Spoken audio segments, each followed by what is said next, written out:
two taps. We're going to call the order of the REDI Commission today, 11/14/2024. Can we have everybody stand for the flag salute?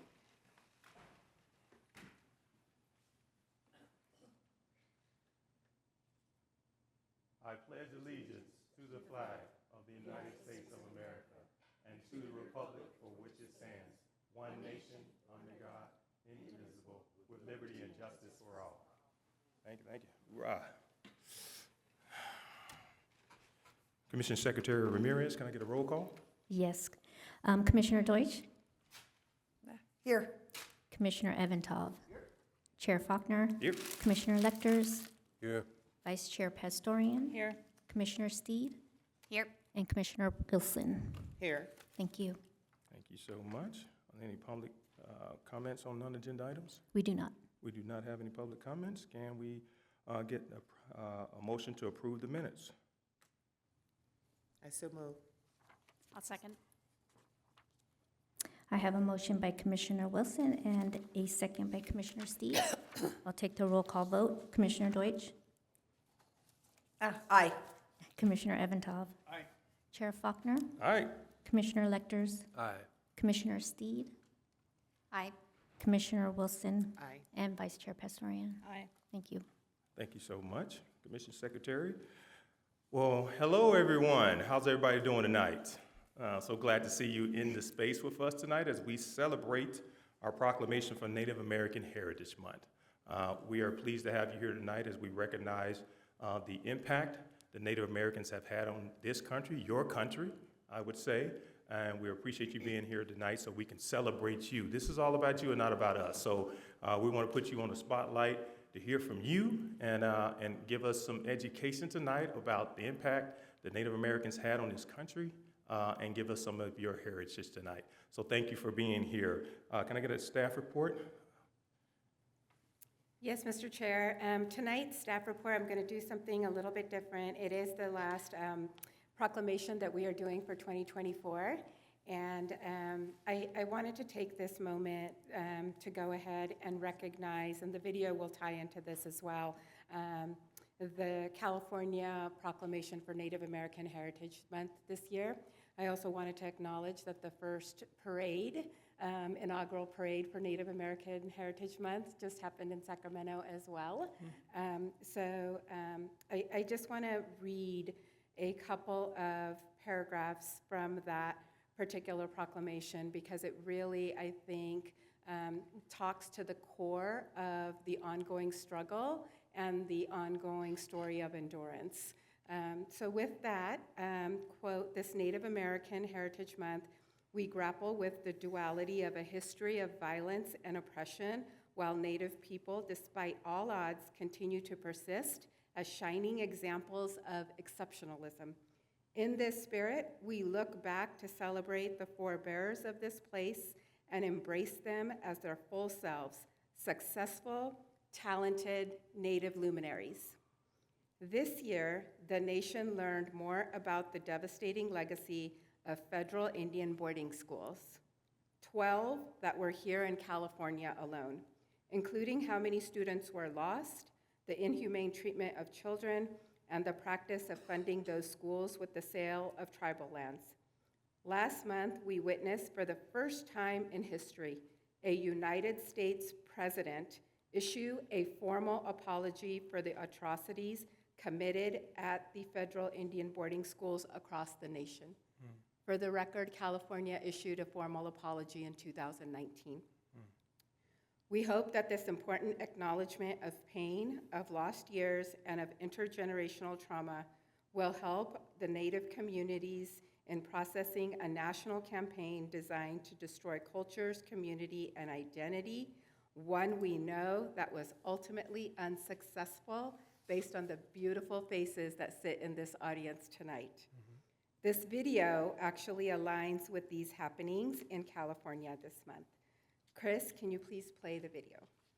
Well, ABC 10 is celebrating Native American Heritage Month. It's California's inaugural Native American Heritage Month, and part of that celebration was a parade today through the Capitol Mall. And we've got a closer look into this historic event in a state that grapples with its dual history when it comes to Native American tribes. A really historic event. California is celebrating its inaugural Native American Heritage Month with a parade through the Capitol Mall Saturday. California is home to the largest populations of Native Americans in the United States, with at least 109 tribes. And really educating everybody, the public, and everybody else that we are still here and we are going to be here. We're resilient people and just... That resiliency has been continuously tested, especially in California and Sacramento, a history of violence and oppression. John Sutter enslaved indigenous people, forcing them to build Sutter's Fort in 1840.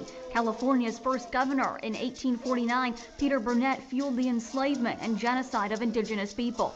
And federal Indian boarding schools, 12 of which were found in California, where inhumane treatment of tribal children occurred. Long time coming.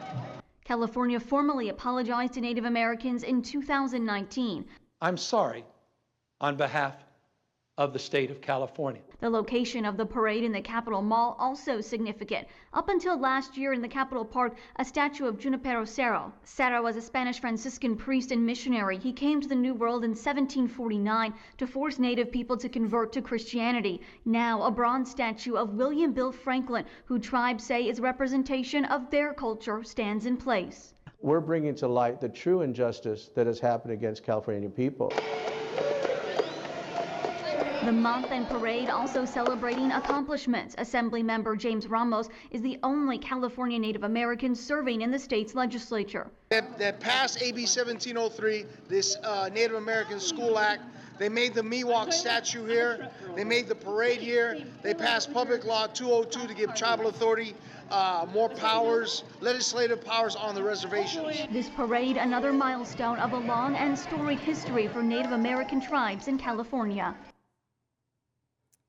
So, Mr. Chairman, Mr. Chair, as you can see, it's a constant environment of learning and growing and progress in this space. I would be remiss if I didn't acknowledge that Chairman Maccaro is in the audience. He is here in his official capacity as a father tonight.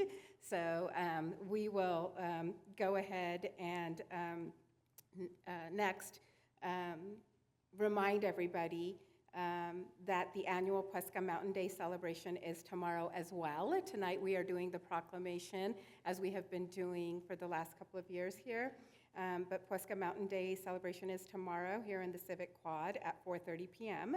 We hope that everyone will be able to attend and have the opportunity really to bear witness to the sharing of the endurance story of Pechanga Band of Indians and support our brothers and sisters, our neighbors, and have the opportunity to continue to learn and grow.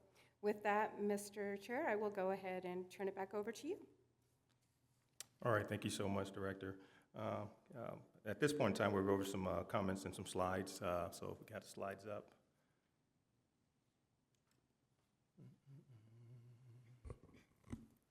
Screen's coming in. All right, next slide.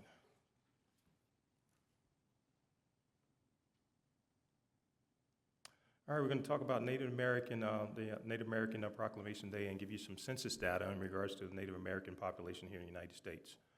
On a national scale, the Navajo Nation made up the largest share of American Indian alone population at 14.6%, followed by Cherokee 10%, Choctaw 3.2%, and the Lumbee tribe of North Carolina at 2.5%. About 9.9% of the American Indian population lived in California according to the 2020 census. The, don't beat me up about this, Payamkawichim, hopefully I got that right, the people of the West, are made of the 7 bands that include Pechanga, Pama, Pala, Rincon, San Luis Rey, La Jolla, and Saboba. For more than 10,000 years, the Pechanga Band of Luiseño Indians has called the Temecula Valley home. As of January 2024, there are 574 federally recognized American Indian tribes in the United States. Amongst the federally recognized tribes, there are 347 Indian tribes within the contiguous 48 states and 227 Alaskan Native villages/tribal entities within the state of Alaska. Next slide. 1924, the U.S. Congress passes the Indian Citizenship Act, granting citizenship to all Native American born in the territorial limits of this country. 1929, Charles Curtis serves as the first Native American U.S. Vice President under President Hoover. 1976, Native American Awareness Week was first designated under President Gerald Ford. 1990, the recognition is expanded as American Indian Heritage Month. 2009, recognized as National Native American Heritage Month. 2007, Pechanga Cultural Center is opened. 2012, Pechanga purchases Huesca Mountain. 2021, Representative Deb Haaland of New Mexico is confirmed as Secretary of Interior, making her the first Native American to lead a cabinet agency. Just an asterisk, the history of the Native American people dates back thousands of years. The timeline above only reflects the past 100 years, and the resource below provides more information if you would want to look that up. Next slide. And the final message here is, again, thank you for being here tonight. We want to celebrate you. We want to say Happy Native American Heritage Month. And as we always do from a REDI Commission, we like to ACE it. Acknowledge, celebrate, and educate. Happy Native American Heritage Month. Thank you. Director, we have a video message from Supervisor Washington. We do. Supervisor Washington, as you know, likes to be here, but when he can't be here, he likes to send in a video. So we do have a video for him.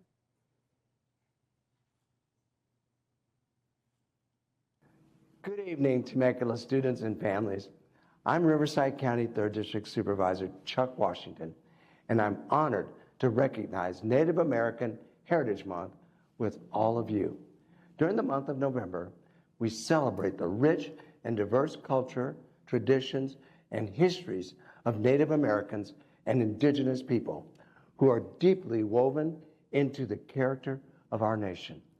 There are 574 federally recognized tribes and 328 Native American reservations recognized across the United States, and 3 of them are right here in the 3rd District: the Cahuilla Band of Indians, the Ramona Band of Cahuilla, and the Pechanga Band of Indians, who have called the Temecula Valley home for more than 10,000 years. It is truly a privilege for us to have such a vibrant tribe in our community. California is home to the largest population of Native Americans in the United States. Every day we learn from their experience and their strength, and we recognize their exceptionalism as a sovereign community. As the 3rd District Supervisor, I take pride in the strong partnership fostered between our tribes and the County of Riverside, particularly meeting constituents where they are and ensuring that vital resources are accessible to those in need. It is my commitment that we continue to support our tribes in unified partnership with immense respect for their tribal sovereignty, self-determination, and the right to self-governance.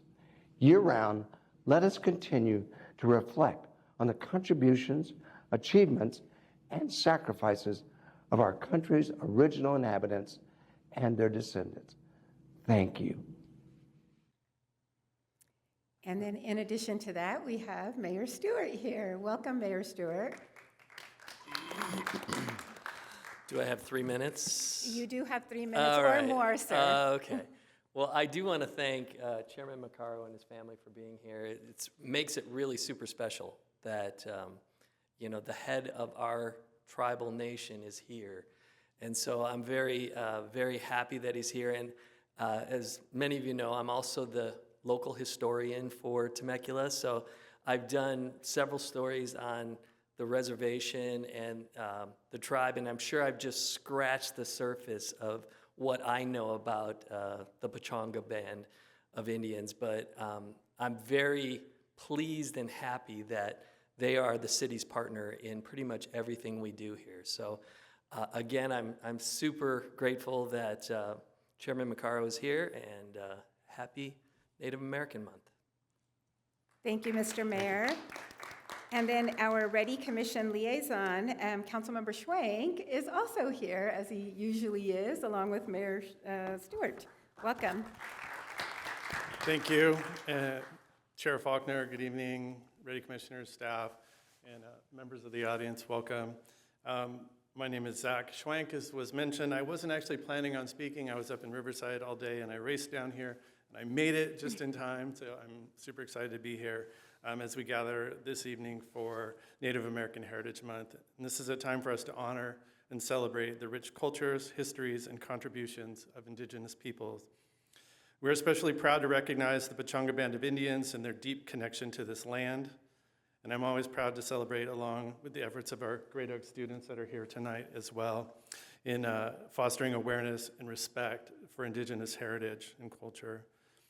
Together tonight, I hope that we can learn, listen, and uplift Native voices and their stories. Tomorrow, as was mentioned, we will celebrate Prescott Mountain Day, which is one of the another way that the city of Temecula celebrates and honors the Pechanga Band of Indians. And from a government-to-government perspective, I personally can't thank you enough for all the contributions that you make to our community. So thank you for that. While the REDI Commission does ace it, and you do a very good job, I believe in my core that this presentation belongs at the city council level. And I'm going to do everything I can to bring Native American Heritage Month back to the city council where it belongs. So I hope next year that's where we'll be. Thank you.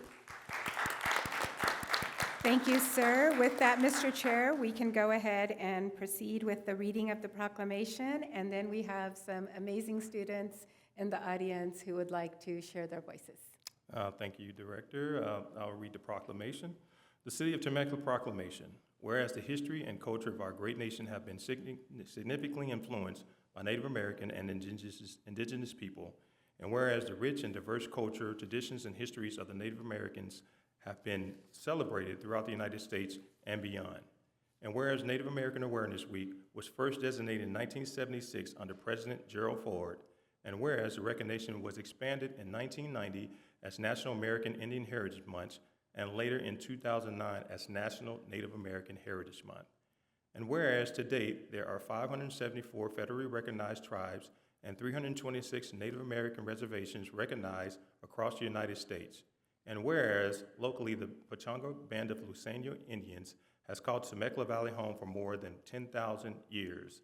And whereas Native American individuals and families are an integral part of the fabric of the community and contribute to its overall economy and quality of life. And whereas Native American community members are represented in the public and private sector as professionals, business owners, educators, students, volunteers, veterans, and more. Now thereto, I, Mayor James Stewart, on behalf of the City of Temecula, hereby proclaim the month of November to be National Native American Heritage Month, and urge all citizens to observe this month with appropriate programs, ceremonies, and activities. Signed, James Stewart, Mayor Temecula. Thank you. And Mr. Chair, we do recognize that there might be one or two more locations that we need to go ahead and change the name, as the formal name is now Pechanga Band of Indians. Okay, great. So we will go ahead and make a couple of those changes as well. Awesome. With that, we have several amazing students that want to share their voices. All right. Come on up.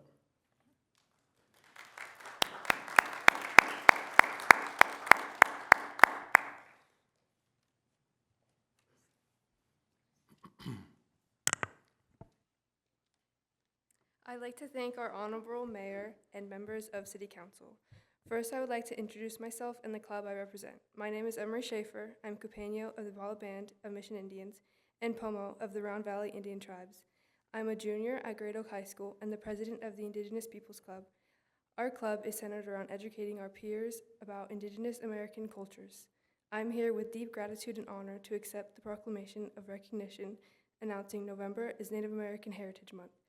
As a student in leadership for Great Oak's Indigenous Peoples Club, this recognition holds a special meaning not only for me, but for all Native American students, communities, and individuals in the city of Temecula. This proclamation creates a bridge of strengthening the relation of Temecula residents regardless of cultural affiliation. Thank you.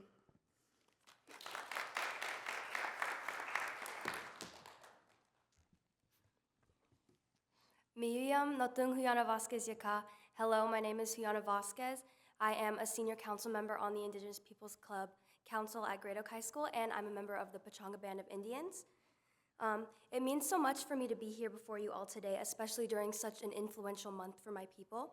As you all know, November is Native American Heritage Month, and this month is extremely important to us as Indigenous people and students because it not only celebrates the legacy of Indigenous history makers, but it also celebrates the furtherance of our culture and our presence in society. I am beyond happy to say that our school, Great Oak, has been extremely supportive of our ways and has provided us with multiple opportunities to showcase them this month. We've been working with our peer leaders to showcase our month, and I just want to say thank you to them for being here because they have shown like such devotion to us throughout this month. We've been working so hard, and I just want to say thank you for coming. Okay, and then, November, we try year-round to show off our cultures and stuff like that. So we've been provided with 2 events that will help the people of Great Oak go off onto Thanksgiving break with a new understanding and empathy towards our people. So as I leave here today, I just want to say that as you all go on to Thanksgiving, recognize that it's not only a day of thanks, but also a day of mourning as it commemorates the settlers coming into North America and the years of oppression and genocide that followed. So during November, remember to give thanks to those you have now and those who came before you. Thank you.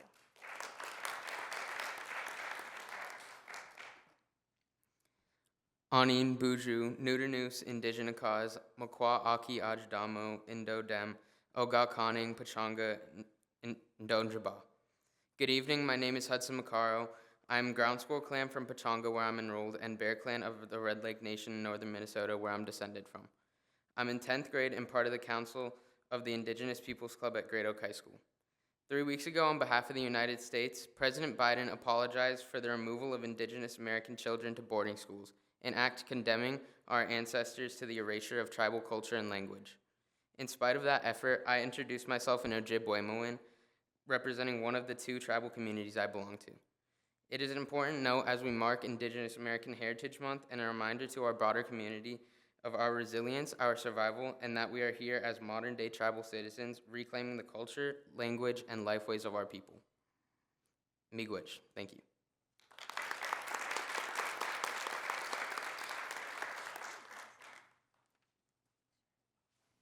Any other public comments? No, that's it. No other public. I want to give the commissioners a chance to have a comments on the proclamation and celebration as well. So start with Commissioner Dorsch, and then we'll work our way down. Yeah, we'll do that afterwards.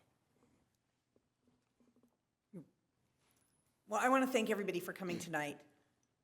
Those speeches were so incredible. I feel like I'm a little bit weepy over it. When you look back at history and the video that we saw tonight and what we know about Native American culture, it's easy to see all the places where things could have disappeared and gone differently. And it is incredible to me, the resilience and the understanding that this generation has in keeping alive the heritage of their ancestors into the future. I'm so proud of all of you. And I was really touched by the way that you do look back and you say, I am a descendant of here and this clan and going back, because it's really, really important for us to understand where we've come from in order to forge a meaningful future. I'm lost for words, which is unlike me. But thank you so much for coming tonight and for sharing this with us. Yes, thank you so much. I echo my fellow commissioners' comments, the resilience, the power, the strength. Your voice is compelling. Your voice is strong, and really appreciate you sharing your time with us. I happen to work with a national foundation in the child welfare space, and we've worked with a number of tribes across the country on Indian child welfare, and we've known for a long time about the history of the boarding school movement, of the history of family separation amongst tribes that the child welfare system has perpetuated. And while I appreciate President Biden's apology and Governor Newsom's apology, it's late. Nevertheless, it can be a spark towards healing. And we start with recognition of the tragedy and the apology, and now it's about repentance, it's about healing, it's about figuring out what's next. In this season, we're in a curious season related to the history of this country and how it's framed, how it's shared. The story of the American Indian has been told from different perspectives, mostly from white people's perspectives. And I think we need to hold on to the history. We need to understand the history. I heard it said not long ago that those who don't know history may be destined to repeat it. Those who refuse to teach history intend to repeat it. So please hold on to your history, use your voices, and I just so appreciate you being here and sharing with us tonight. Thank you.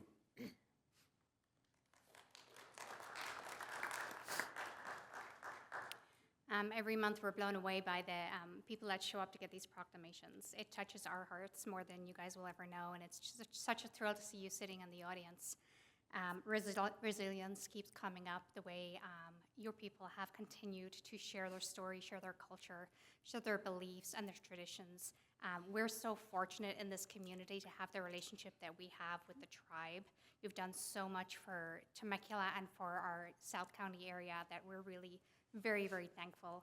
I found it a little bit amusing in 1924 that there was an Indian Citizenship Act. That was kind of funny, to say the least. You would imagine it would have been reversed on that one, but here we sit. I always think that all of our proclamations belong at the city council level, but with the level of the partnership that we have with the Pechanga tribe, it goes without saying that you guys should be at the city council level. So thank you for being here. We acknowledge you, we appreciate you, and we look forward to seeing you again and again.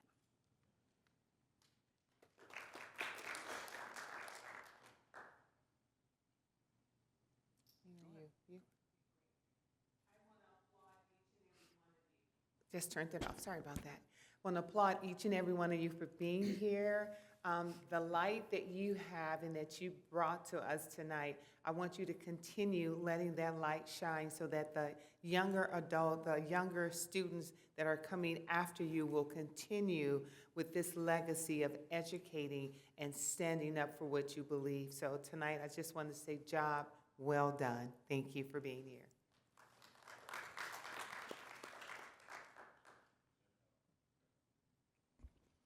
Well, the Inland Empire has a unique place in tribal history. For one thing, tribal gaming started with a court case in Cabazon that started out here and rose to the Supreme Court, and that changed so much. Fast forward, a decade, and our own Chairman Macaro and the Pechanga Indians helped lead the fight for furthering that effort, which then gave resources to tribes not only just in California but nationwide, and furthering resources that were available to strengthen tribal communities really everywhere. And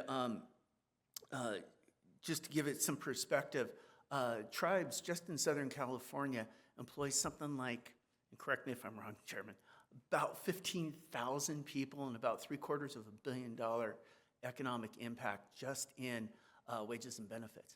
But beyond is it more? Yeah, 55 to 60,000. I'm using old numbers, apologize. I was just looking at just Southern California.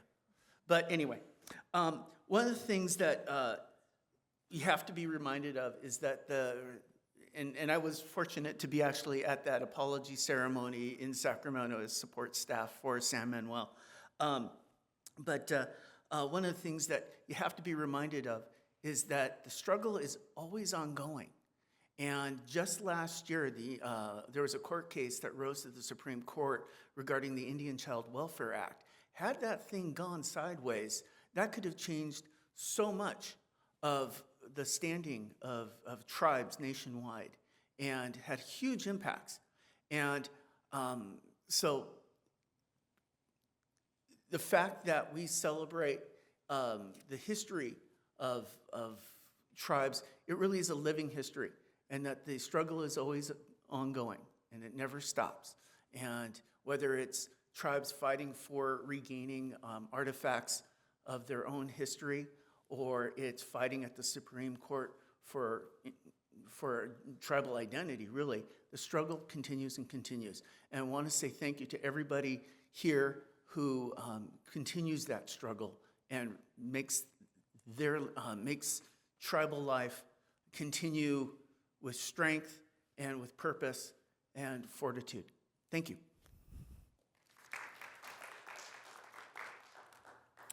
Thank you. I would agree with my colleague, Commissioner Deutsch. There's really a loss for words. There's a lot of emotion, I think, that comes from seeing and hearing and understanding and trying to process all the things that come with what we call a happy, right, Native American Heritage Month, because it didn't start off happy, per se. And here we are, and I'm thankful for the opportunities to celebrate. I think that first I want to thank Ms. Carrie Burdick-Retz for being an amazing advisor. It would be remiss if I did not say that. Your support comes from much more than on the surface. Your support is something that I think resonates throughout the campus, and it certainly resonates through your students, especially those that are part of your Indigenous Peoples Club. And so with that, it takes not just one, but many to create a level of uplifting and celebratory moments for everybody. And she does that, but she does that not alone, but with a lot of support with her. But I know that it's through the smiles that she sees every day, through all of you who are sitting there next to her. It is through the stories that you share with your peers on our campus. It is through the stories that you share with your families and your neighbors that we are able to sit here today and be celebratory and say the things that we can say. You nailed it when you said it creates a bridge. That's what's happening. There is a definite distinction of creating a bridge. And I know that my fellow commissioners see that, sense that, and acknowledge that. But for you to say that, I know that the things that we are doing on an educational level are resonating, because that is coming out today. And that's really important. I love the comments that you made in terms of sharing that rich history and where we need to be thankful, but also recognize that piece of mourning. And I think that that's really important to go back and recognize that historical sense and the pain that really comes from that. Resilience, we just don't get resilience. Resilience comes from trauma. Resilience comes from adversity. Resilience takes a lot of work and support, and it's developed. It's birthed, really. And so to have a large group of people, all of our tribes, to be able to say that they're resilient, that is a very powerful word, understanding the genesis of where that comes from. And that is something that I really commend you on, but understand that I know my commissioners and everyone in the audience sees that, feels that, and that resonates with us. So thank you for sharing that piece of what you have. I also want to make sure that I know for myself and everyone here, as a community member especially, but as an educator, I am incredibly thankful and filled with gratitude, really, that we are able to have such a rich partnership with the Pechanga Band of Indians here locally. We are so blessed and so fortunate to be able to learn and exist and celebrate and have all of the moments that we have just as a community. But that didn't, as we'll learn more about tomorrow as we see the documentary, did not just come easily. That was fought for. And everyone came together in order to create that. And here we are today, and tomorrow that will be an additional celebration, separate and distinct from today and this month. And that should be celebrated just as loudly and as richly as possible. I know that I will be, and I will be here doing those things, but I am so thankful for all of you for being here today, for sharing your story, and for enlightening us, not only as a commission, but as a community. So thank you. Chair Faulkner. Thank you, Vice Chair. You know, one of the toughest things I had going on tonight was reading through that census data. knowing that information comes straight from our government, but doesn't really tell the story and the plight of Native Americans here in this country. So I just had a couple words I prepared. I wanted to write them down so I didn't mix them up. I want to say today I want to take a moment to recognize and honor the Native American communities whose cultures, traditions, and histories are woven into the very fabric of our land. With deep respect, I want to thank you for your contributions to our society, for your enduring resilience, and for your unwavering commitment to preserving and sharing your rich heritage. Your wisdom, especially your deep connection to nature and understanding of stewardship, continues to guide us in this valuing and protecting our environment. Your traditions and stories have taught us invaluable lessons about respect, balance, and the interconnectedness of all living things. Today, we honor not only the legacy of your ancestors, but also the vibrant contributions that Native American communities continue to make in every aspect of our lives, from art and education to leadership, environmental advocacy, and beyond. Your voices enrich our communities and remind us of the importance of listening, learning, and working together to build a more inclusive and respectful world. On behalf of the REDI Commission, thank you. Thank you for your contributions, your resilience, and your dedication to keeping your culture alive. May we continue to learn from your teachings and strive to honor them in the way we live and lead. Thank you so much.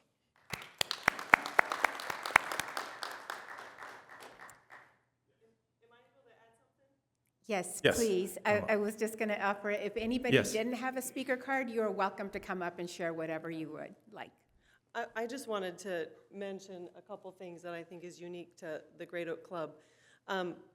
We didn't receive the invitation to come here as early as we usually do, or it didn't get filtered to me fast. So I told the kids, I'm like, well, there could be other schools that are invited, and maybe we just go and support. And so we were hoping that the other high schools would be able to start clubs, or the middle schools might come and join us in here, but we're glad to receive that proclamation. One aspect that I thought even the students might not know is that Great Oak has had this club since 2012. And, you know, it came about, Great Oak wasn't, we've been improving ourselves as we go, and there had been some tough times for our Native students at school with harassment. But during the hearings for Puesca Mountain, I went to as many as I could, 3 little kids, and a lot of my students would be there holding time so that they could have enough speakers to share about the mountain. And from those hearings, where the students and I would see each other, that's where we built the bond that allowed us to form the club. So I think one thing that's kind of neat is that we had this huge battle over saving Puesca. We lost. We were losing until the tribe was able to purchase it. But part of the, you know, effects are still to be shown, but it's that the kids have been able to build more representation at the school, which I think is supportive for all of them. Second thing is post-COVID, you might be aware that this is 3 new faces. We had the same representatives coming from the club for the 3 years because they started the club post-COVID, and they were very dominant leaders. We had a dozen who graduated together and were very dominant, and I was afraid they were overshadowing their, you know, underclassmen, and they were supposed to be mentoring, and I was thrilled that these guys stepped up this year and have just continued as strong as their predecessors did in the club. Last point that is really remarkable is that Great Oak has started the cultural connection component to the peer leaders, and all the other years, the club puts on our own events, and they plan it themselves, and they do it themselves, and, you know, we're given support, but it's not the same as when you have your peers who come to you and say, we have time, we have money, we have space, we're gonna do this, what do you need? And so the Cultural Connections Club has funded the materials that the kids are gonna use next Friday and has coordinated and done the advertising. And so it's really nice to have those allies for the students at the club. Anyways, great job, and proud of them. Thank you. Is there anyone else that would like to share a few words? I love respecting leaders, sir. I know you're here. We weren't expecting you to be here. We would love to, if you would say a couple comments, but that's up to you. So. Oh, yes, great. So be there tomorrow at the Huesca Mountain event. So definitely, thank you so much for being here, though. I want to make sure we recognize you for that. Chair Faulkner, I did also want to recognize my equity practitioner counterpart, Dr. Anthony Price, who has been here for every single proclamation in 2024 for every single student group. And thank you. We couldn't do this work without you either. Yeah. And lastly, to the students, as I'll tell you, as a first-generation South Asian woman myself, my grandmother, my ancestors used to say there is nothing more important than education, because with education you can, the world can take everything from you, but you can create with that knowledge over and over again. And tonight what I saw was a recreation, an ongoing creation. And you are definitely lighting the way that your ancestors paved. You're walking that path. So congratulations to you and congratulations to your ancestors as well. With that, that concludes business item number 1, sir. All right, so we are good on time. Oh, there we go, sir. Chairman Maccaro. Yes, Chairman. Yes, sir. Please.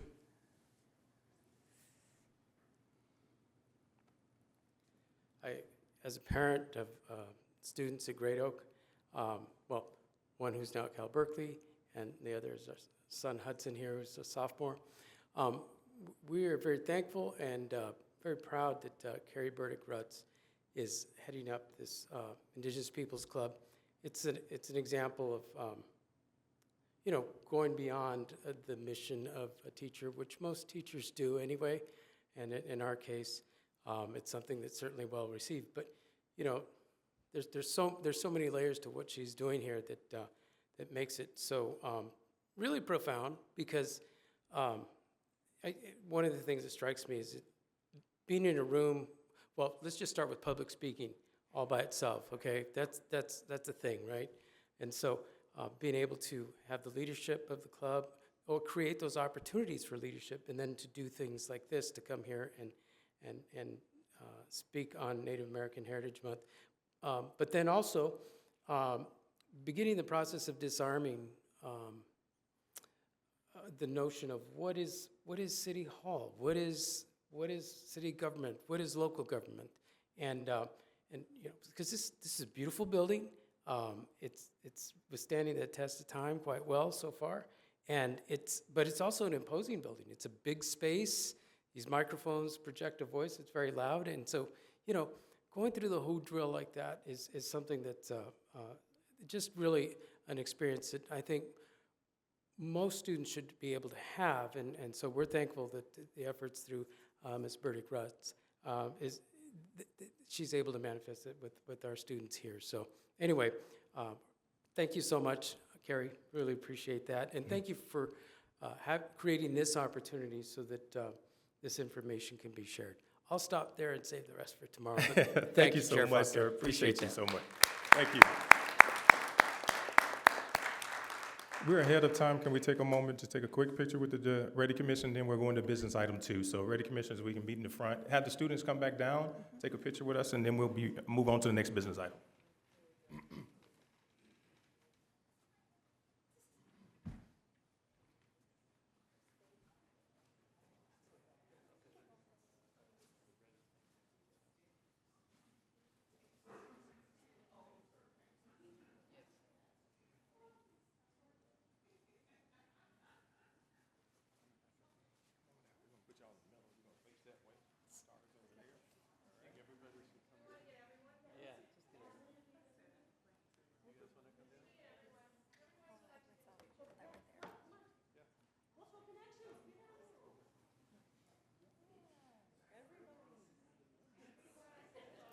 Everyone is welcome. Everyone is welcome.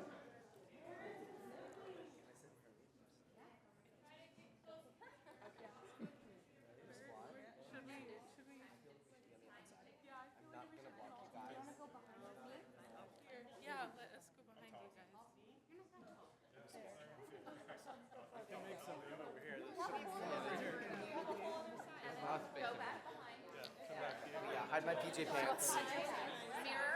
I don't want to be in the middle. What the heck?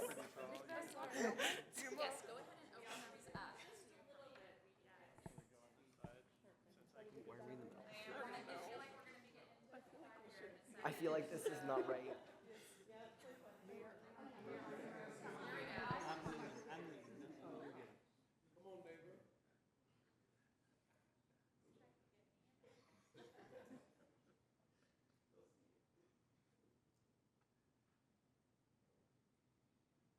real photographers, stay there because Shauna's going to take a picture.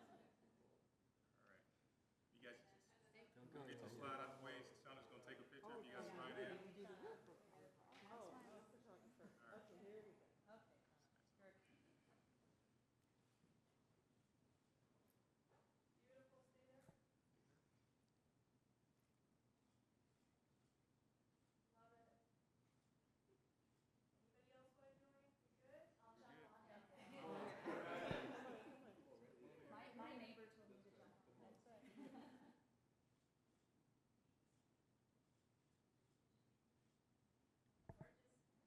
you. I feel like I'm in cheerleading.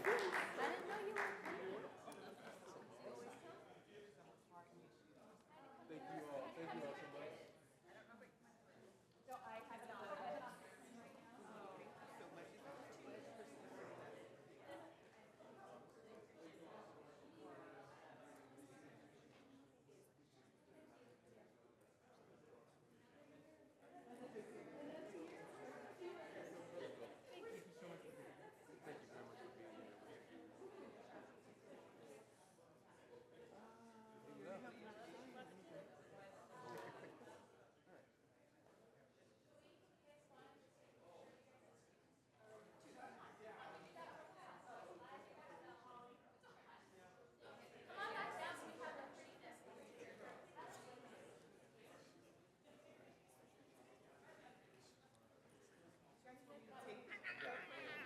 They have their own first. Yeah. Their own first?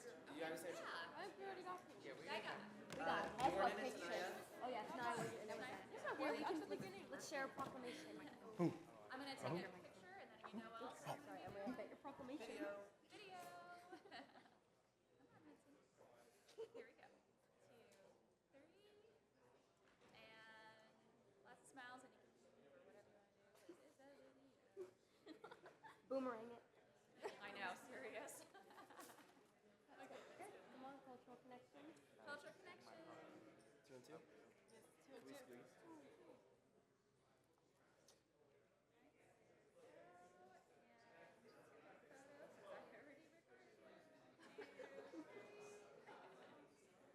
Perfect.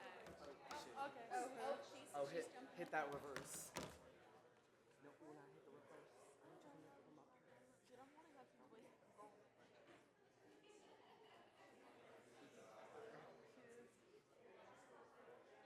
I kind of want to see those. I know, I feel like it. Where's Miss Barrett? Let's look at Miss Barrett.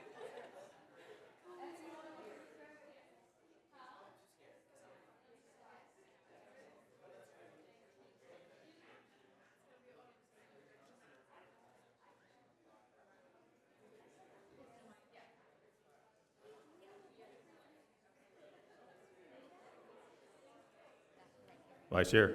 Thank you.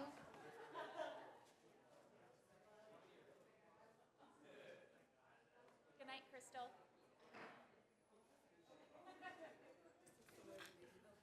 All right. Thank you so much. Appreciate you guys, and have a wonderful and safe night. We're going to the second business item, Director.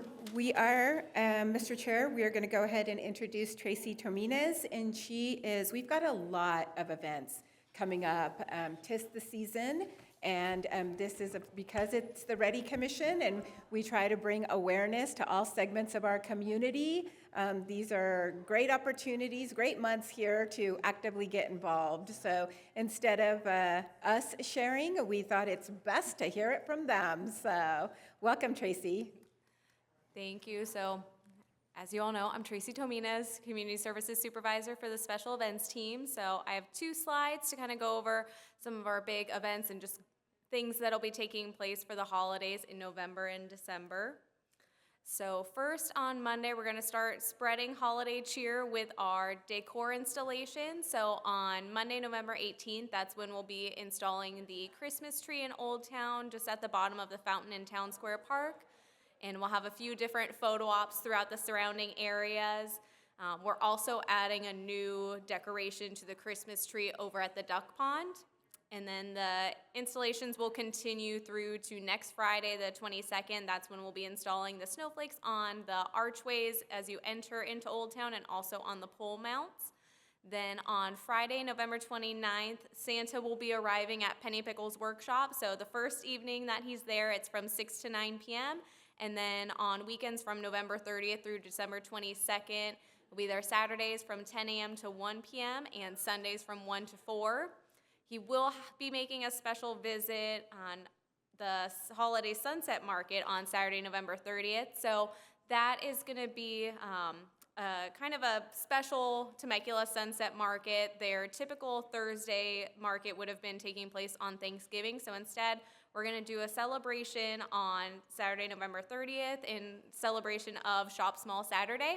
So that'll be from 2 to 6 p.m. So while that's taking place, we will also have an additional market taking place on the opposite side of Main Street. We've been working with Economic Development and SBDC to have a chance to showcase new businesses. So that's going to be filling Main Street on both sides. So during that time, Santa will be available in his house at Penny Pickles. And then we will light the Christmas tree at the Temecula Duck Pond on Monday, December 2nd. That'll start at 7 and goes until about 8:30 p.m. So we'll be joined by Santa, have some hot chocolate, and a performance from a local school group. Then in December, the moment we're all waiting for is Santa's Electric Light Parade on Friday, December 6th at 7 p.m. sharp. So as is tradition, that'll begin at the intersection of Del Rio and Jefferson Avenue at 7 p.m. and it'll travel south through Old Town Front Street, ending just south of Santiago Road. So for the first time since I've been overseeing applications, we actually had to close them early because we had gotten so many. So I think I had to close it like the day of the Halloween carnival. So a lot of new entries, a lot of big entries. So we're definitely excited for this year's parade, as always. And then during that week, we will start construction of the ice skating rink. The official grand opening ceremony will be on Friday, December 13th at 5 p.m. Unofficial soft opening will be that Thursday, December 12th, and it'll continue on through Sunday, January 5th. As you all are certain are aware, that's in Town Square Park, so the ice skating rink itself will cover all of the grassy area. Then on Saturday, December 14th, the Temecula Valley Museum will be celebrating Christmas around the world. It's as part of their monthly Culture Days. They will be installing one of the previous Christmas murals at Sam Hicks Park as well. Since it's a mural that we've had on display before, we won't be doing an official unveiling, but that will be set up in the month of December. And then we will end the holidays with our New Year's Eve grape drop, which I'm certain some of you may have heard. We have made some changes to that event. It'll be on December 31st, and it'll be from 6 to 10 p.m. So some of the differences with that event, traditionally we've done both a East Coast countdown at 9 p.m. and a West Coast countdown at midnight. This year we've decided to do more of a refresh, and we've gone to Parks and Rec Subcommittee, and with the opinion of our Parks and Rec Subcommittee members, we've decided to refresh it and have more of a family-friendly feel. So with this, we will still be doing the 9 p.m. countdown, and leading up to the countdown, we will have our first ever drone show. So I'm super excited about that. So drone show will be starting at 8:50, and that'll coincide with the 9 p.m. countdown. And then we will continue with children's activities and live entertainment until 10 p.m. While our event will be wrapping up at 10 p.m., the ice skating rink still will be open until 12:30 a.m. They do a special New Year's Eve session, and then we will be working with our lovely IT department that's here to still do a countdown at midnight that'll play through the Old Town sound system. So that way we're still recognizing it, but we wanted to have a little change with this event and keep it more family focused. That traditionally has been our larger crowd. So that's what we got going on for the holidays. If you have any questions, I'm happy to answer them. That was a lot. Anybody have any questions? No, I just have a comment. So this last year was the first time my family and I participated in the drop, and we had so much fun. I think we ended up staying until 1 o'clock or 2 in the morning. Yeah, hanging out. But it was so much fun. So we look forward to it this year. Thank you. Other comments? I'm looking through the slides. Do we have a menorah lighting? That's not a city event, that's a private No, group? so within the Community Services Department, we do oversee holiday displays at the Temecula Duck Pond. So we will have, typically it's a nonprofit who will apply and they'll have an approved menorah display at the Duck Pond. So we do oversee the permit process, but we don't host a specific event for them. Typically, they'll arrange their own gathering at the Duck Pond, but that is something we've sent them their application, and as they've done in the past, they'll be submitting that, and then we will allow them to have it. Got it. Same with the nativity scene, they've submitted their application, so we are allowed to have, through our municipal code, we're allowed to have 3 approved holiday displays by nonprofits. Yes. Because I have 2 grandchildren, are we invited to be in the parade this year? Yes, I would hope you've received an invitation. I might have, but. Randy's giving me a thank you. look. So we did extend an invitation if any commissioners would, if we could have a group entry. I don't believe I've heard back, but we can talk about that offline. Okay, yes, so last year, we did have REDI had participated as a group entry. If that's something you're looking to do, we can certainly make space. If not, then everyone's welcome, of course, to attend the VIP tent. So Awesome. I'll confirm with Randy. I apologize, Chair Faulkner, I spoke too soon. Oh, We should have talked about it first. I was ready to roll. So, anybody, any other questions, comments at all? So, you guys do an amazing job. I don't know how you, tell you the truth, I don't know how you keep up. I mean, I try to go as many events as I can, and your staff is simply amazing. How they pull these things off with just a smaller group of people is simply outstanding. So we look forward to all the events that are from here until the end of the year. And I want to applaud you for everything you've done up to this point. You guys do an amazing job, and your events are really lauded by the city as, great events. People come from other cities to come to Temecula to experience what you guys have to offer. So we really appreciate what you do. Continue to be in the best community services department in the United States of America. So, we're gonna plug that on you. So, Thank you so much. Thank you so much. Thank you so much for being here in the presentation. Thank you. Any public comments?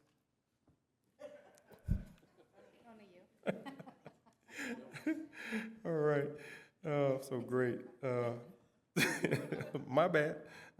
So we'll start with some commissioner comments. If anyone wants to start, you have any comments to share with the team over the last month or anything?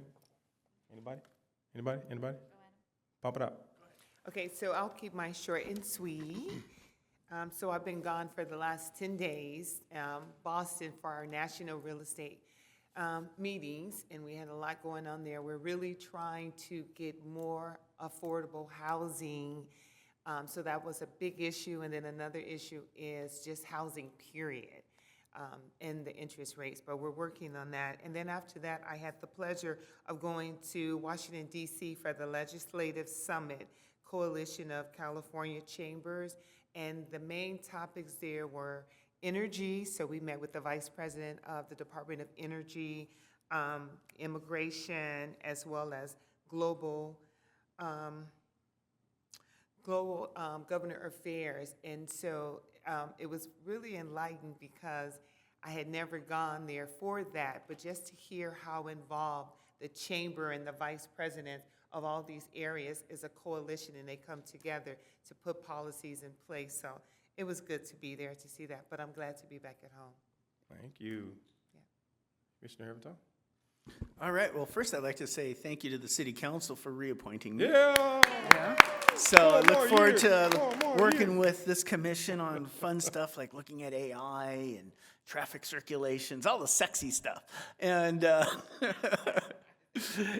also wanted to just say, if you have a chance to take a look at this month's mural, which was painted by the Pechanga School, it's really it's a multi-age effort. Fantastic movement, fantastic colors, celebrating the different elements, earth, wind, fire, and water. And just really beautiful. And so take a look. And then also I was privileged to march in the Pride Parade down in Palm Springs. And if you ever want a marketing opportunity, hint, hint, wineries and the Visitors Bureau, 4,000 people lined that parade. Great vibe, just great atmosphere, and it's really something, really a special, special parade. It really was a lot of fun. And that is all for me. Thank you. Thank you, Commissioner Evatoff. Anybody else have anything?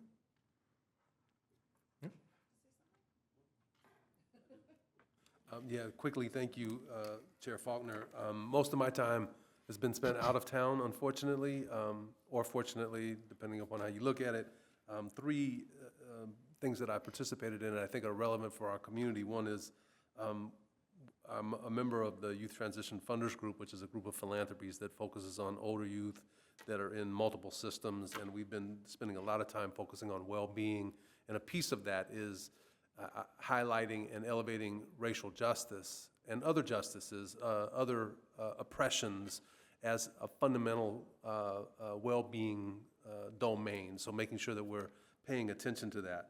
The second thing that I participated in was the National Partnership on Child Safety. So we have a group of 35 jurisdictions that are focused on elevating safety science within the child welfare space, which is something that's really fascinating. And at some point, I don't know what the connection is necessarily, but this notion of safety science is really fascinating. And it borrows from, believe it or not, the airline industry and how they manage the technology and have done the assessments on plane crashes, right? And how we use that kind of science in the child welfare space. Fascinating stuff. The third one is around conversation I had with the People's Institute. I was in a 2.5-day meeting with the People's Institute in Savannah, Georgia, and we are having some really difficult conversations. I mentioned it in my comments earlier during the presentation, that we're in a curious era related to history and attacks on history, attacks on groups, revisionist history. And so the conversation that we're having, and this is not a political conversation at all, this is really about our society, our history. It's not a right or left conversation at all. It's really a people conversation, right? And so what we're focusing on is how to do justice-oriented work, anti-oppression work in an era of retrenchment. So there's actually something that I'll put out, I'll share with Randy if anybody's interested. There's a conversation happening next Friday that you're welcome to join, and I'll get that information. I'll try to share some more information about that. I did do one local thing, and that was attend the Interfaith Council. So I'm a member of the Interfaith Council, the Temecula Valley Interfaith Council, and my wife is actually the co-facilitator now, so when I'm in town, I have to go. But it was really a pleasure to be there. And we had a similar conversation about this, but they are having, the Interfaith Council is sponsoring the Night of Gratitude on Sunday the 24th. I'll send some information out too so people can get information about that. It's a couple of hours in the evening of the 24th up off of Marriott Hot Springs and Steel Canyon, not Steel Canyon, Sky Canyon. Thank you. Thank you, Commissioner. Thank you Chair so Faulkner. much. Thanks, Commissioner. Appreciate it. Just a reminder that Habitat for Humanity Inland Valley has their Christmas tree lane at the Promenade Mall.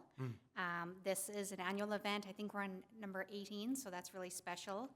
It is a free event, so anybody from the community can go and walk through and check out the beautiful trees, and then if you want to enter the raffle, you just buy a ticket for $1.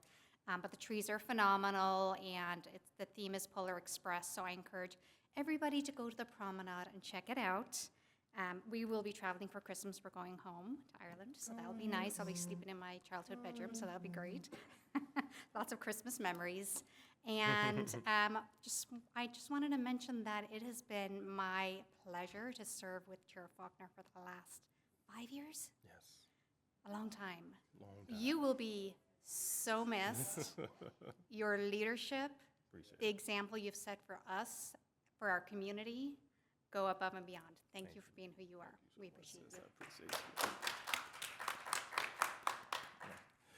you. Let me close this out. You're going to get me crying. I mean, actually, I'm Vice Chair. Yeah, you have about a minute to pull yourself together. Let me push back. So first of all, I apologize for not being here last month, but I am happy to have provided you yet another opportunity to speak on another cultural recognition. Yes. So I appreciate you stepping in for me, but also, again, doing what you do for our community. The reason I had missed that night is because I was given an opportunity to attend a parent and community, for lack of a better phrase, open house, essentially, in terms of reviewing and looking at the upcoming, what will be the ethnic studies program that'll be integrated into graduation requirements. And it was a rather interesting night. It went through all 3 high schools and sort of discussed it. It was an open piece, and we were able to go through and kind of move in a carousel to make comments. And again, it was very interesting to see parents come and peers, young people come and what their perspectives are and where our parent minds are as it relates to ethnic studies and how that's going to be relayed and discussed and rolled out in essentially what will become a curriculum. So it was a rather eye-opening experience. It was very worthwhile and yet celebratory all in the same.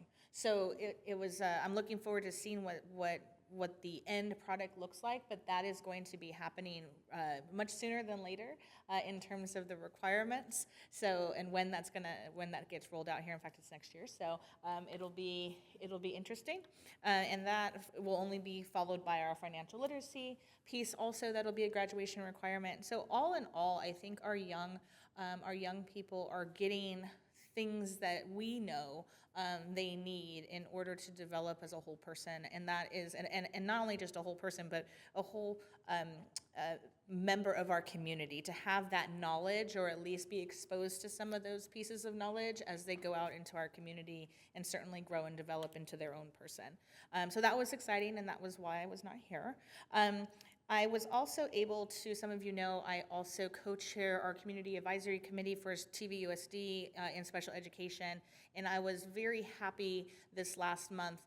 While we did not have the greatest of turnouts per se, we definitely were able to bring the aspect of what the city of Temecula provides. Yvette Martinez and her team were able to come out and speak to our all of our board members there, as well as a few community members who attended, or parents or family members of our special education and special needs population, and just talk about the amazing things that the city of Temecula provides in that space. And one of the things that became very evident as she rolled through all of the numerous different pieces, and there is quite a bit, is that there really is there's a slight identifiable gap in a particular age group, and that was brought up. What I liked about that is that we were, again, creating that partnership, but also being able to look at it through a different lens and go, hey, here's an area of need, and how do we continually build this out, and how can we help? And so that was something that was really, really positive as a takeaway. That group, that population is really that grades almost say 6th grade through 8th grade piece, and even maybe even to 9th and 10th grade a little bit. There's just weird little segment here that we don't necessarily have as many activities that are out there as we could in that area. But again, trying to find that and develop that and discover what it is. We are certainly serving a lot of our special needs community, and they are absolutely getting all the things that they need on both the community side and the educational side. So it was great to bring those pieces together and talk about that. Lastly, just last weekend, it feels like it was a long time ago, but just last weekend, Chair Faulkner and I'll let him talk about some of it, but we were able to attend the Temecula Valley Hospital's Wellness Fair, where they combined behavioral health with NAMI, the National Alliance for Mental Illness, and they had a ton of vendors, a lot of stuff, over 300 applicants applied in terms of vendors to be there. It was amazing to see the support that is provided in our community for behavioral and mental health. That was amazing. Not only was it amazing in terms of the supports and aids that we offer, but the diversity in the group that shared all of those things was remarkable. Was just remarkable. And pulling all the pieces together and being able to show just what a enriching and colorful mosaic of a community that we have here was awesome. So that was something that was really exciting to be at and share that experience. And lastly, Chair Faulkner, this journey has been a very long and a positive journey, but it would not have been the same journey if it was not for you. And so having you here to kick every now and again, elbow now and again, but certainly make us laugh, hear that singing voice come in, all of those pieces are going to be incredibly missed. And those moments of hearing you call out and say our names and was just bringing that sense of community here to this day is something that is remarkable, and it was you. So thank you for being you. Thank you. Well, I appreciate all the comments. Let me close it out. I'm gonna go over a quick list of things, and then I'm gonna say some farewells to everyone. So the Promenade Mall Christmas tree lighting was amazing. We have some talent in this city. These young people are amazing. And look, kids up there singing. I'm like, man, I wish I had that voice back then. So they did a great job on that. So a great event. What was the puppy adoption event? Rescue. That was great. That was a little pit bull, white with blue, brown eyes. I almost took this dog home. She's so pretty. I picked her up and I'm like, no, I can't do it. My wife's not here and I'm gonna get in trouble if I take her home. So I had to put her back down. Beautiful. But that was a great event as well. These babies got adopted that day and they paid everything. So people were able to walk away with pets with a lot of the expenses paid to take them home. So that was good. Skipping High Hopes to Halloween. I had an amazing time sitting talking to the parents of special needs, adults and children, and just had a good time just being there and being and the energy in the room was simply amazing. What was the safety and disaster preparedness event we? National Preparedness Fair. So that was I had a chance to stop by that. That was great as well. The community was here, learning a lot about disaster preparedness and safety, and our fire department was doing a great job connecting with our residents. The Museum Cultural Day, India was this past weekend, so some good food, good culture down there, and good education on India, which was great. The mural unveiling, beautiful. If you haven't had a chance to go down there and take a picture with it, please do. It's one of the best ones they put up. All of them are great, but this one really captured the essence of our Native American community, so go down and check it out. Vice Chair talked about the Wellness Fair, great event. A lot of people, community came out for that one, so that was a good time. I went to the VFW Veterans event over at the Post, had a good time hanging out with veterans and then celebrating Veterans Day, which was good. VFW Post had a car show at the mall that I had attended and spent some time there, sung the national anthem, and then spent some time just hanging out with my fellow veterans and having a good time. Attended the Mount San Jacinto Young Valley Professionals event just to sit down and talk to our young college age and business owners to see what makes this city tick for them. So that was good to get some insights on Temecula and how it impacts their lives as well. And then the Patriot Salute was real cold. I didn't stay this is the first year I didn't stay all the way through. So it got chilly real quick. But that's always a great event. A lot of people were there to celebrate, but I think the numbers were down because it was a little chilly out that night. But really great event. So with that being said, it has been amazing these last 4 or 5 years, or however long. I know we came on during COVID. For those who came in after the original crew, which the original crew would be Denise, Crystal, Jackie, myself. We were on with the initial crew, and then we gained some just amazing leaders to continue to take REDI to the next level. We have been in, like the Marines say, every climb and place around the city. If one of us is in a place, we're all in a place. When I come up here and I say I was here and here and here, it's not to put a highlight on Eric. That's to put a highlight on REDI.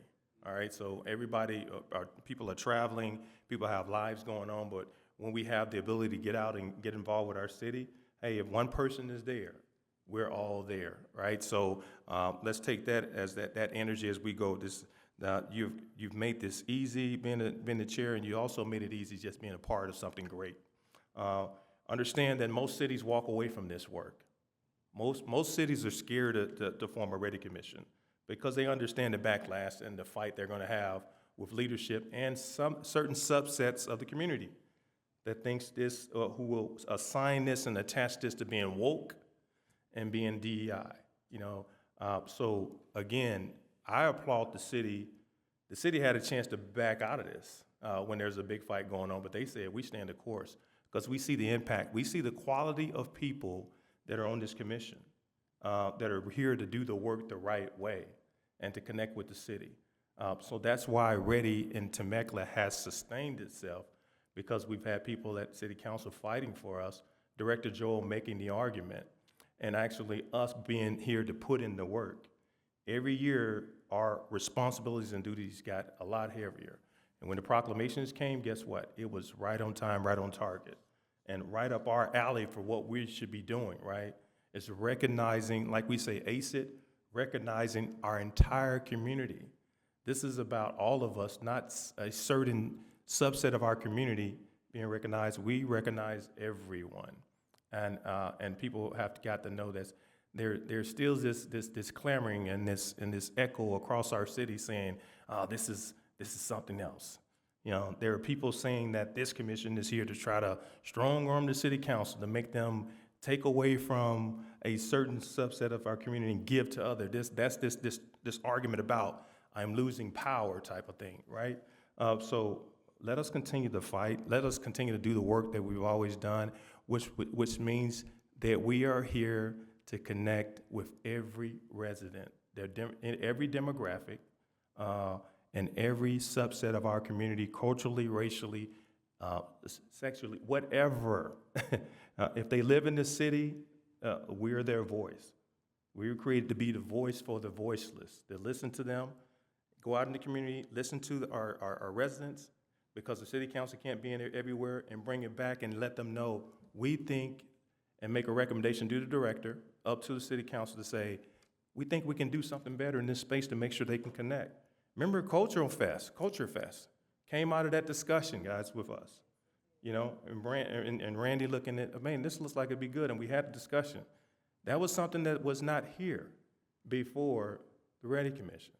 All right, and guess what? It's one of our most well-attended events, and we learn about each other. Again, we have an equity value statement that our city is measured by because of this commission. This is the work that you guys have done, that we've all done together to ensure that this commission adds value, shows its return on investment, all right, and shows its impact in regards to why it should be here and why other cities should take on something like this. Because what this commission does, when you see people come in and they talk to us, we're so glad you're here. I mean, and it empowers them when they see us recognize them. Our proclamations has given them the energy and the space to say, hey, we feel valued, we are recognized in this city. So, man, it's why I made the decision to move on. It had nothing to do with what I'm doing on the other side that you guys already know about. I won't speak about it here because it's not about that. But it has something for me is I think it was time to give other people a chance to get on. I mean, you're some amazing people, and I think if we continue to reapply, you're going to continue to get selected. I mean, based on the work not only that you do with the REDI, but just with the work you do all the time. So that was really the tenet behind it, give somebody else a chance. It doesn't stop my work of being engaged and involved, because serving leadership is what I'm about, and being connected within the community is who I am. So that's something I learned in the military. It will never stop. So I just say thank you so much. All of you are amazing and wonderful, and it's been great to call you not only commissioners, but everyone up here friends. And that's friends for life, because I love each and every one of you, and I'll do anything for you, or I'll bring the elbow when you need that as well. So thank you so much, and I appreciate you guys for, again, listening to me and following my leadership since I've been chair. So thank you so much. Now, Director, I'm passing over you. Okay, so just a couple of things. First, the city did have its annual boards, committees, and commission recruitment process. It was a very not so great turnout for applicants. So that is something, we only had 2 REDI applicants. We only had 3 or 4 community services applicants. We had a total of 15 applications for like 8 slots. So we know that there is some fatigue in the community altogether for a variety of reasons. There's government fatigue, there's election fatigue, there's, just economy fatigue. There's just a lot of fatigue. So, we're gonna kind of see how all of this goes and see what we can do. Our next annual recruitment, the council did decide to go ahead and leave the vacancy for this particular commission. They knew we had 7 members, and so if we, leave one vacancy, it's not gonna be like a quorum issue or whatever else, because we only had 2 applicants, and neither one of them actually made a presentation in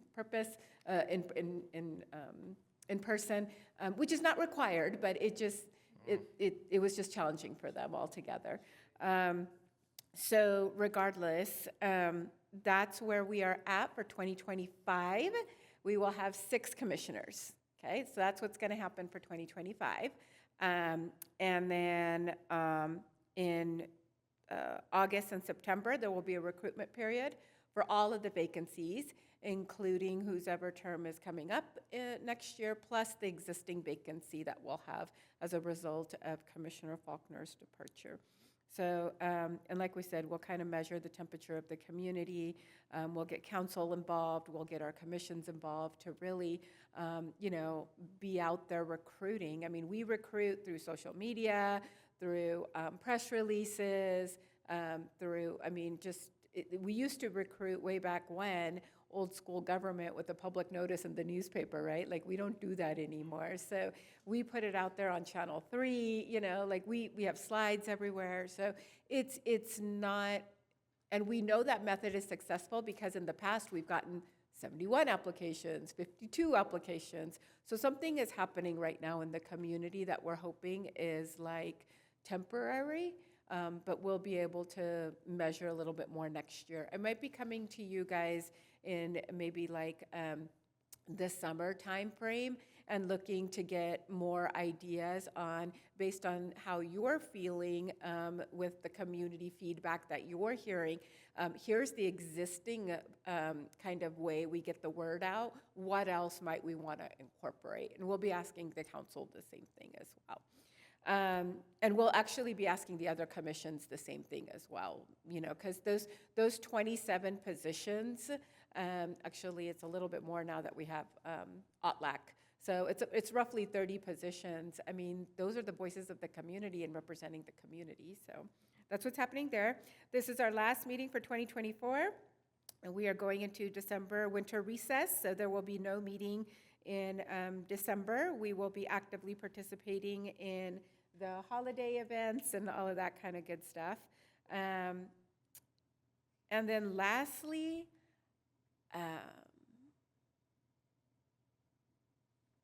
Chair Faulkner, thank you.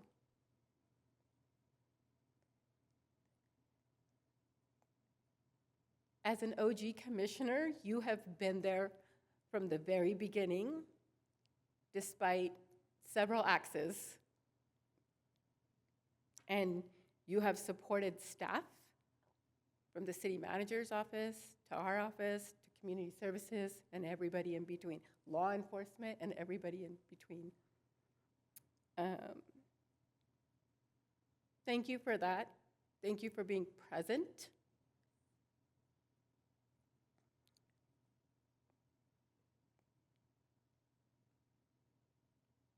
I look forward to seeing you continuously engaged in the community and sharing more as a resident here at these meetings too. We'd love to see you on the other side with some public comments. Supporting. Just thank you. Thank you.